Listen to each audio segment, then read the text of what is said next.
Hey everyone, thanks for tuning in to mattsteinway.com. Here I am with the great Phil Harris. How are you, mate? Good, mate. Yourself? Very good. Good to see you. It's been a while. Very good, yeah, it has been a while. Here I am down in your territory, South Australia. Down here in the wine country. Yep. Yes, and I hear you're doing some pretty good things. Yeah, look, it's been our business, Matt. We've been going for about 12 months now. So this time last year we had 5 staff, and today you've just spoken to our team. We've got 45 staff now in the last. So we've gone from 5 to 45 in 12 months. So the snowball is well and truly rolling. Yeah. So are you still selling? Oh, I am. Yeah. So I'm probably selling 60% of my time is dedicated to listing and selling properties, and probably 40% to managing the business. Right. How does that go?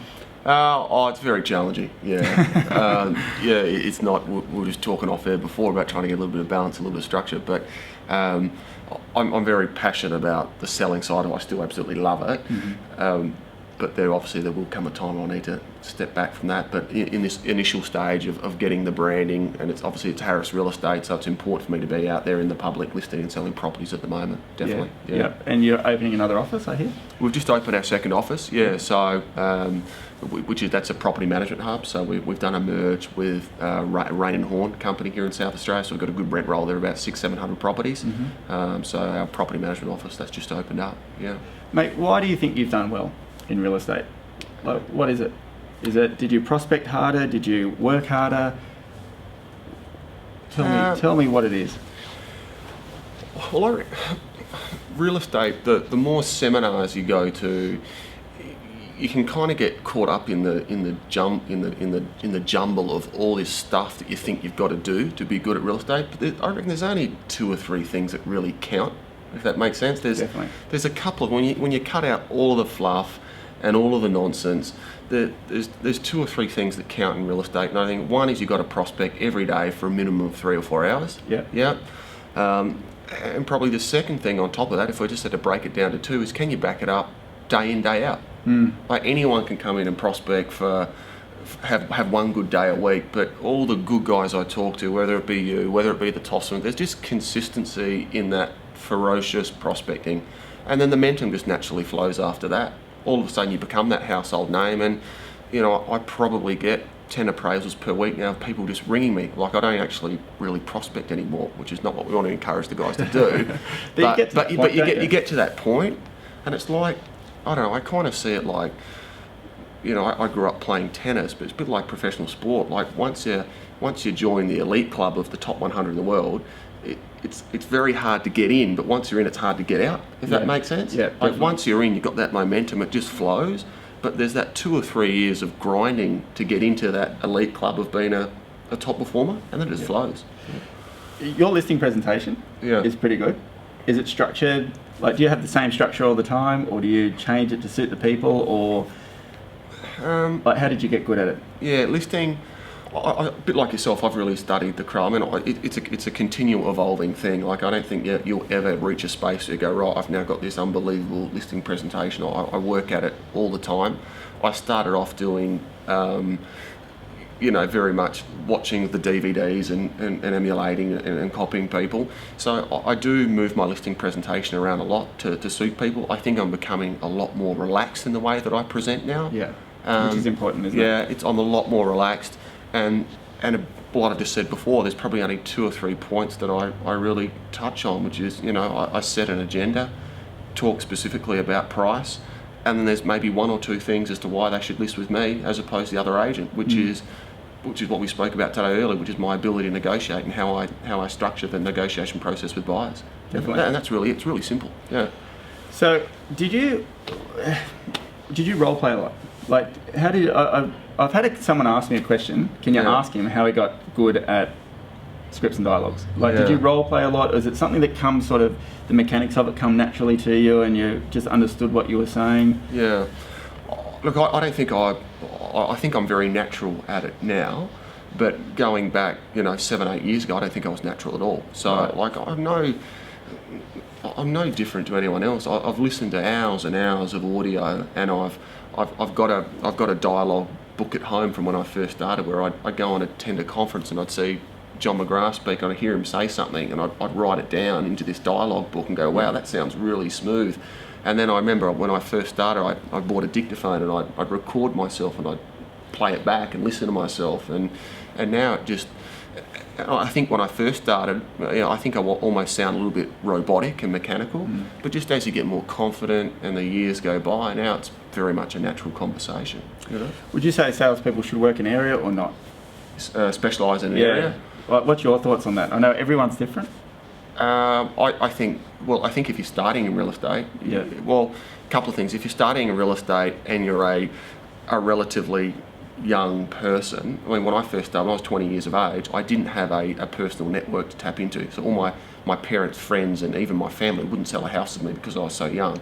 Right. So I had to go out and source business. So I had to become a specialist within a chosen area. Yeah. So I think that's the first thing. If you're young, if you haven't got credibility, if you haven't got a social network to tap into who's going to feed your listings, well, you've got to. Yeah. Second thing I'd say is that if you're a medium to long-term player, like if you want to be selling real estate in the next 5 to 10 years, meaning you're not just in it for a year or two, you've got no choice to do it. But to do it, I should say, I think you absolutely have to. But once you've dominated an area, I think it's a bit like where I'm at now, where I don't have to work an area now. Right. So you just work the contacts that you have. Yeah, I still do, but I mean, I list about 20 a month now. So gee, that's huge. If I started, I can't physically do anymore. Yeah. I don't want to. It's not healthy. Auction, private trading? For me, auction. Yeah, I'm very auction orientated. Yeah. You're an auctioneer yourself? I'm an auctioneer. Would you suggest that for people? Like for agents to do as well? Yeah, definitely. Auctioneering, I think that was one of the things that's really built my profile within the South Australian marketplace.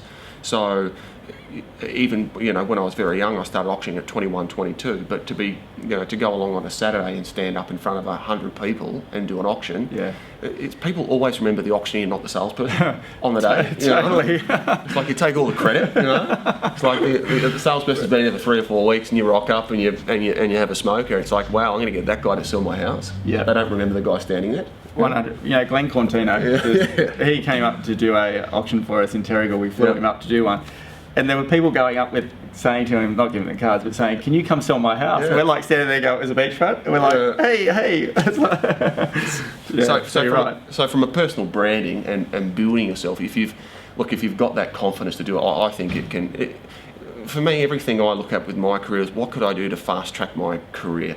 I didn't want to wait 10 years to be writing good numbers. I wanted, what can I do to get from, to start doing 7 or 8 deals a month. I want to get there in a 2 or 3 year period. What can I do? So, dominate a farm area, do auctioneering, list a lot of auctions, sell, high vendor paid advertising.